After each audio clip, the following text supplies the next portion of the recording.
জীবনের মূল্যবান সময় কারো পিছনে নষ্ট না করে এই গাছকে ভালোবাসেন, এই গাছের পিছনে বেগুন অবশ্যই দেখবেন মনটা ভালো লাগবে।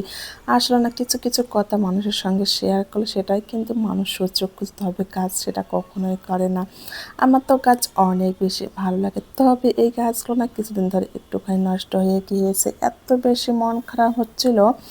যাই হোক, আমি তো হাল ছাড়বো না, এই তো গাছের যত্ন নেওয়া শুরু করে দিচ্ছি। এত এত পরিমাণে রোদ গরম, এই কারণে হয়তো বা গাছগুলো আমার একটুখানি করে মরে গিয়েছে। যাই হোক, আমি একটু একটু করে পানি দিয়ে দিয়ে গাছগুলোকে আবার জাগিয়ে তুলবো। আমার মতো কে কে আছেন এভাবে গাছপ্রেমিক, গাছ ভালোবাসেন, অবশ্যই অবশ্যই জানিয়ে দেবেন। আমি কিন্তু একটা গাছ থেকে অনেকগুলো গাছ করেছি। মানি প্লান্টের গাছ আমার অনেক বেশি পছন্দ। মানি প্লান্টের গাছ থেকে আমি কেটে কেটে অনেকগুলো চারা করেছি। এই যে এখানে কিন্তু 3-4টা চারা লাগানো আছে, একটা কিন্তু বেশ বড় হয়েছে। আমি আবারও ছোট ছোট ডাল কেটে কেটে একটা টবে রেখে দিয়েছি, সেগুলোতেও পাতা বের হয়েছে। আর আমার কাছে এত বেশি ভালো লাগছিল যেটা বলার মতন। এই যে আমার সেই কিউট গাছগুলো কেমন লেগেছে অবশ্যই জানিয়ে দেবেন। আল্লাহ হাফেজ।